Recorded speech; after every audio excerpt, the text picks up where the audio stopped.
네, 해외여행은 꿈도 못 꾸는 요즘 더라이브가 인증한 국제 이슈 투어 가이드와 함께 떠나는 비대면 해외여행 승원 투어 네 번째 시간입니다. 오늘 함께해 주실 가이드 이승원님 그리고 멀리 미얀마에서 왔어요. 찬찬님 두 분 어서 오십시오. 안녕하십니까. 네, 반갑습니다. 오늘 가이드가 좀 새로 오셨어요. 자, 가이드는 이쪽입니다. 가이드 네네. 같이. 네네. 인턴이에요, 인턴. 인턴 가이드. 어쨌든 더라이브에 처음 오셨으니까 자기소개를 좀 간단하게 해주십시오. 네, 미얀마에서 온 소셜 인플루언서이자 작가 찬찬이라고 합니다. 저는 미얀마에서부터 한국어를 전공을 했고 10년 전에 한국에 유학생으로 와서 경희대학교에서 국어국문과에서 석사를 졸업을 했고 지금은 현재 박사를 수료로 한 언어 선생님입니다. 대단하십니다. 박사님. 네. 예. 우리말 구사력에 박지훈 변호사라고 있습니다. 그분보다 더 잘 들려. 발음이 너무 좋으십니다. 네. 사실 이제 여행이라고 하면 이제 설레는 마음으로 기분 좋게 떠나야 되는데 오늘은 좀 무거운 마음 그리고 걱정 어린 마음으로 여행을 좀 떠나봐야 될 것 같습니다. 찬찬 씨의 고향 미얀마 함께 떠나보시죠.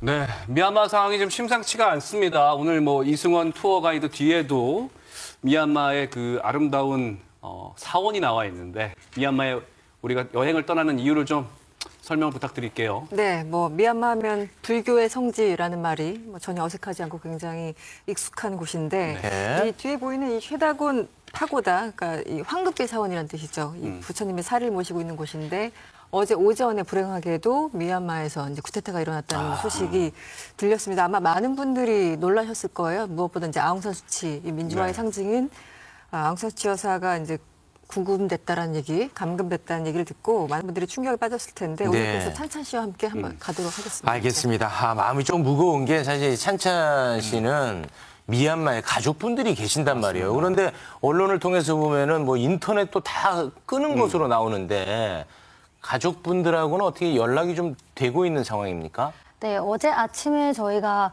소식을 전하고 그 직후로 집에다가 연락을 시도를 해봤지만 그 반나절 동안 아예 인터넷과 전화 통화가 아예 안 되는 상황이었습니다. 네. 그런데 어제 한국 시각으로 오후 8시가 돼서야 네. 연락이 닿더라고요. 아, 그래요? 네, 네. 그 거의 하루 종일 정도로 이렇게 인터넷, 뭐 전화, 모든 그 국가 방송 같은 거를 다 끊겨진 상태입니다. 네. 네. 지금- 그럼 어찌됐든 가족분들은 지금 아직까지는 안녕하신 거죠? 네, 지금은 네. 연락이 다시 인터넷을 열어주는 계기로 네. 연락은 닿고 있는 상황입니다. 알겠습니다.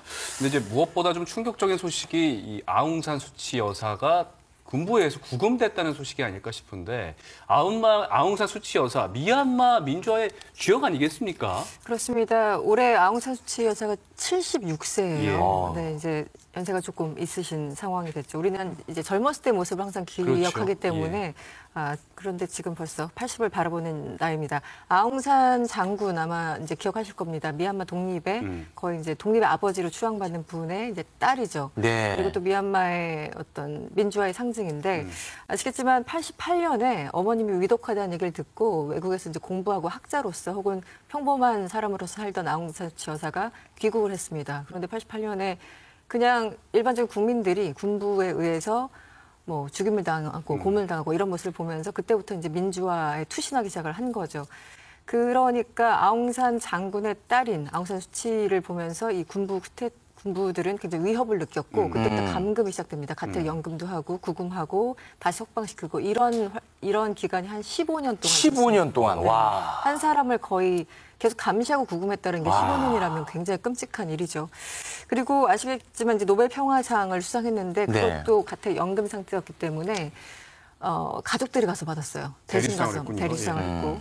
그런데 어쨌든 그 군부들 입장에서는 가장 눈에 가시 같은 사람이었고 이번에 다시 한번 이런 수모를 겪는 그런 상황이 됐습니다. 네. 네. 사실 그 미얀마는 이제 대통령제 국가이긴 합니다만, 군부가 이제 헌법을 만들면서 아웅산 수치가 대통령 할 수 없게끔 이렇게 이제 마련을 해놔서 어쩔 수 없이 대통령은 못 되고, 지금 사실상 어떻게 보면 이제 아웅산 수치가 실권자인데 이렇게 이제 구금을 했다는 거 아니겠습니까? 미얀마 국민들은 아웅산 수치를 어떻게 바라보고 있습니까? 네, 우선 그 앙산 수치 여사에 대한 그 소개를 하기에 앞서 국가 고문께서도 정확한 이름 발음을 그 아웅산 수치가 아니라 아웅산 수찌라는 발음을 죄송합니다. 써달라는 것을 이렇게 선호한데 그 여러 가지 다른 국가에서도 한국에서도 조금 저희 이제 살짝- 외래어 표기법 그렇죠. 때문에 네, 그런 거 외래어 알죠. 죄송합니다. 표기법 네. 때문에 이렇게 그 표시를 해왔는데 네. 그것이 조금 아쉬운 점이 있습니다. 알겠습니다. 아웅산 수찌. 수찌라고 정확한 네, 발음으로. 정확한 네. 발음으로 국가 고문. 해주시면 네, 좋을 것 같습니다. 네. 네, 아웅산 수치 여사를 바라보는 시선으로 보자면은 아까도 말씀하셨지만 아버지인 아웅산 장군 같은 경우에는 미얀마 독립운동가 장군이셨고 그래서 미얀마에서는 아웅산 수치는 운인의 딸이다라는 그 명칭으로 네, 부르기도 영국의 하고 식민지였죠? 네, 그렇죠. 네, 시민지 에서 독립을 시켜주는 게 아웅산 장군이었습니다. 그래서 운인의 딸이고 또 그 국가의 어머니다라고 부를 정도로 생각을 하고 있는 존재입니다. 그리고 지금 미얀마가 어렵게 이렇게 민주주의 국가로 이렇게 걸어가는 길에 있어서 희망과 빛과 같은 존재. 국민의 어떤 그 영웅 같은 그런 존재군요. 그렇죠. 네, 사실 이제 미얀마는 영국의 지배를 받다가 그리고 일본의 지배를 받다가 군부 통치, 독재가 이어지다가 이제 민주화가 뒤늦게 된 거 아니겠습니까? 네. 2011년에 이제 민주화 합의라고 해서 한마디로 군부가 민간의 권력을 이양하겠다. 왜냐하면 내부적인 여론도 그렇고 국제사회의 압박이 굉장히 심했기 때문에 네. 2011년에 나름 군부가 손을 들고 나온 거죠. 그런데 이제 권력을 이양한다는 건 사실 쉬운 일은 아니지 않습니까? 그렇습니다. 다시 쿠데타가 일어나고 이런 네. 역사적인 과정들. 그래서 실질적으로 수치 여사가 이제 국가 고문으로서 제대로 인정을 받고 권력을 잡은 거는 2015년에 있었던 총선입니다. 네. 그때 이제 압승을 거두면서 제대로 된 어떤 권력자의 어떤 위치에 섰는데 문제는 그 의회 구성하고 있는 그 총 의석 664석 정도가 되는데요. 네. 그 가운데 아예 법으로 규정해 놓은 게 있어요. 25% 그러니까 4분의 1은 군부가 임명하는 사람들로 앉힌다. 한마디로 군부에게 권력 이양이라는 게 쉽지 않기 때문에 나름 타협을 한 겁니다. 그래서 4분의 1은 무조건 군부한테 주고 나머지 75% 안에서 선출을 하자 이렇게 된 그러니까 겁니다. 군부가 나름대로 자신들의 안전장치를 만들어 놓은 마련한 거라고 거죠. 한 거라고 할 수 있겠네요. 그러니까 네. 25%를 갖고 있으니까 개헌을 못 하게끔. 그렇습니다. 예. 그래서 이제 이중 권력이라고 보시면 되는 거죠. 예. 이제 그 군부와 문민이. 그런데 말씀하신 것처럼 뭔가 바꾸려면 무조건 75%가 이제 헌법 개헌이 예. 그 필요한 75%가 되기 때문에 딱 25%를 잘라놓고 와. 그리고 불어난 동거를 하고 있었던 그런 상황입니다. 네. 야, 그 고정값이군요, 25%는. 근데 미얀마에서는 이제 아웅산 수치 여사가 굉장히 민주화 운동을 하면서 이렇게 열심히 노력을 했는데 이렇게 왜 군부랑 불편하게 동거를 하게끔 된 겁니까? 네, 이게 바깥 나라에서 다른 나라에서 이렇게 바라봤을 때는 이게 조금 이상한데 시작부터 왜 이렇게 이거를 받아들이고서 했을까라는 의문을 가질 수가 있는데요. 근데 미얀마 국민과 아웅산 수치 국가 고문의 입장에서 봤을 때는 그렇게라도 민주주의를 시작을 했어야만 하는 간절함이 있었다는 거죠. 현실적으로 네, 타협을 저희는 한 이렇게 지금 25%를 이미 의석을 하고 있는 상태에서도 무조건 시작이 반이다라는 말처럼 무조건 이거를 실시를 해야만 했던 상황이라고 네, 말씀드리고 알겠습니다. 싶습니다. 저희가 미얀마를 지금 여행하는 이유가 사실 지금 이제 군부 쿠데타가 일어났기 때문인데 도대체 왜 갑자기 군부 쿠데타를 일으킨 겁니까? 메이크 틸라라는 시입니다. 메이크 틸라 굉장히 좀 메이크 틸라 시의 뭐 배경인가 보죠? 네, 배경입니다. 굉장히 좀 아름답죠. 예. 이제 이 배가요 사원이에요. 그러니까 배 모양으로 네. 만큼 이제 많은 국민들이 사랑을 받는 장소인데 이곳이 군인 도시라고 불려요. 여기 대부분의 사람들이 군인이나 그 가족들이 살고 있는 곳인데 아, 그래요? 여기서 지난 총선, 작년에 있었던 총선에서 그 선전을 한 겁니다. 그러니까 중부 지역에서는 굉장히 압승을 했고 심지어 군인들만 있는 이 도시마저도 굉장히 흔들린 거죠. 군부 입장에서는. 군부를 위한 표가 나온 게 아니라 아니다. 오히려 미얀마 수치 여사가 이끄는 그 당이 선전을 했다는 말씀이에요? 네. 선출직 쪽에 많이 이제 뺏겨버리니까 군부들 입장에서는 굉장히 불안한 겁니다. 위기감 느끼죠. 네. 그리고 이제 의회 구성이 25%라고 할당이 돼 있다고 하더라도 이런 식으로 계속 선출직이 늘어나다 보면은 이제 내각 구성 같은 것도 굉장히 중요해지지 않습니까? 네. 국방부 장관을 누가 할 것인가, 예를 들어 외교부 장관을 누가 할 것인가 이런 거에 대해서 여러 가지 흔들리니까 부정선거 의혹을 들고 나온 거예요. 그러니까 명분이죠. 부정선거? 네, 트럼프 생각나네요. 네. 네. 지난 총선이 굉장히 부정선거가 있었고 86만 표의 어떤 뭐 허명의 이름들이 있었다라는 등등의 이유를 들었는데 선관위도 그걸 인정하지 않았어요.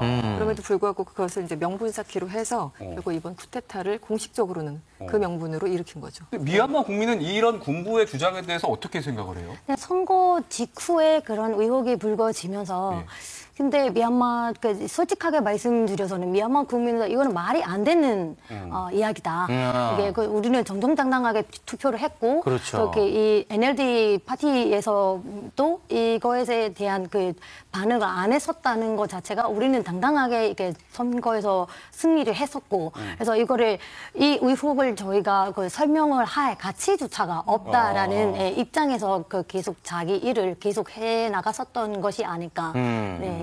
국민들이 이거 터무니없는 주장 정도로 지금 받아들인 것 같습니다. 사실 이제 쿠데타라는 게 뭐 여러 이유가 또 있겠습니다만 누군가의 또 권력욕이 작동하지 않을 수 없잖아요. 그렇죠. 심한 권력이죠. 네. 네. 이 민 아웅 흘라잉 제 발음이 좀 네, 그렇습니다. 바로 군부 최고 실세 지도자네요. 실세입니다. 예. 네, 최고 사령관인데 이 사령관이 올해 군복을 벗게 돼 있습니다. 임기가 끝나서 그렇다면 보통 이제 자기의 어떤 자리를 떠난다라는 것은 그 다음 포석을 깔아야 되는 건데 네. 아마 지금 이제 수치 여사와 뭔가 딜이 안 됐던 것 같고요. 그렇기 때문에 지금 이번 선거도 그렇지 수치 여사에 대한 어떤 국민적인 여론도 탄탄해지지 하니까 본인의 어떤 입지가 굉장히 좁아지기 때문에 이번에 쿠데타를 통해서 뭔가 돌파구를 마련하려는 그런 시도를 한 것으로 보입니다. 진짜 속내는 따로 있었네요. 네네. 뭐 이런 부분에 대해서 국민들이 다 그렇게 인식을 하고 있는 겁니까? 네, 그 미얀마 국민의 같은 경우에는 지금 이렇게 보시면 그 최고 사령관이시잖아요. 그래도 네. 아까도 말씀하셨던 것처럼 국회에서가 25%를 이렇게 정식으로 이렇게 받고 있는 지지를 받고 있는 분이신데 이게 국회 안에서 그 정도지 그 바깥에서의 이 분의 권력이 어느 정도 위대할지는 더 하면 더 하지 덜 하지는 않을 정도의 그 권력을 영향력이. 네, 그 쿠데타 전에. 네, 그렇죠. 지금 이게 미얀마에서 이게 그러니까 지위를 저희가 명칭을 보정무지라고 이렇게 사용을 했는데 그 보정무지 자체가 군대에서 가장 높은 위치라는 네. 의미가 되어 있어서 이것은 어떻게 보면은 대통령과 뭐 국회 의장과의 위로 이렇게 넘어선다라는 의미가 포함되어 있는 대등하거나 또 용어 넘어서는 자체입니다. 네. 그래요. 이번 미얀마 군부 쿠데타에 대해서 국제 여론은 참 안 좋습니다. 미국과 유럽 등 여러 나라들 그리고 유엔과 여러 국제사회 단체들이 규탄에 나섰는데 그런데 특히 근데 이 문제가 미국한테는 좀 민감하다고 그러던데 이건 무슨 얘기입니까? 바이든이 가장 먼저 시험대에 올랐다라고 표현을 하죠. 보통 이제 그래요? 바이든 대통령이? 네네. 예. 이란과 러시아 혹은 뭐 다른 나라들이 그 외교 우선순위의 과제의 첫 번째가 될 줄 알았는데 복병이 나온 겁니다. 어떻게 보면. 네. 바이든 대통령이 지난 1월 20일 취임하면서 취임사에서 민주주의를 11번을 얘기했어요. 역대 대통령 중에 최다였는데 지금 민주주의를 극렬하게 훼손하는 어떤 그 태도, 이 쿠데타가 나왔고 여기에 대해서 조치를 취하자니 이 미얀마가 중국과 가까워질 것 같고 가만히 있자니 본인 스스로 민주주의 가치에 대해서 훼손을 손 놓고 있다라는 비판을 받을 것 네. 같고. 자, 말 끊어 죄송합니다. 네. 군부는 이제 네. 사회주의를 표방하기 때문에 중국과 가까운 상황이다 보니까 가까운 미국에서 상황이죠. 견제가 필요한가 보군요. 네네. 네. 그래서 지금 바이든 정부, 바이든 대통령도 그렇고 국무장관도 그렇고 백악관 대변인도 역시 쿠데타라는 단어를 아직까지는 쓰고 있지 않습니다. 왜냐하면 뭔가 빠져나갈 어떤 구멍을 만들어 주는 거죠. 그래서 그런 상황에서 굉장히 뭔가 조치를 취해야 되는데 그 수위를 지금 면밀하게 지금 검토를 하고 있는 것으로 보입니다. 네, 알겠습니다. 사실 뭐 좀 더 길게 이야기를 나누고 싶습니다만 시간이 다 된 관계로 찬찬님이 꼭 하시고 싶은 말씀이 있다고 해서 시간을 좀 드리겠습니다. 네, 감사합니다.